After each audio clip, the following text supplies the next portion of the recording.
মিষ্টি কুমড়ো তোমরা অনেকেই অনেকভাবে রান্না করে খেয়েছো, কিন্তু এইভাবে কি কোনোদিনও রান্না করে খেয়েছো?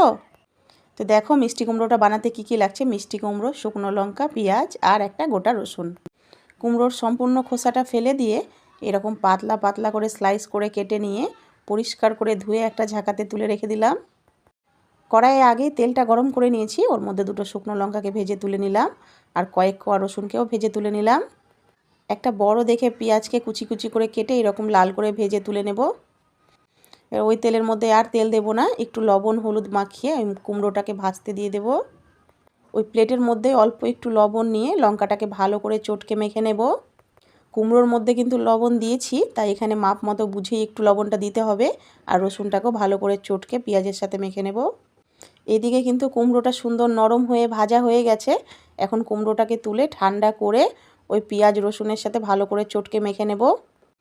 এইরকম কুমড়ো ভর্তা যদি ভাতের সাথে থাকে, মাছ মাংসকেও সরিয়ে কিন্তু এই ভর্তা দিয়েই ভাত খাওয়া হয়ে যাবে।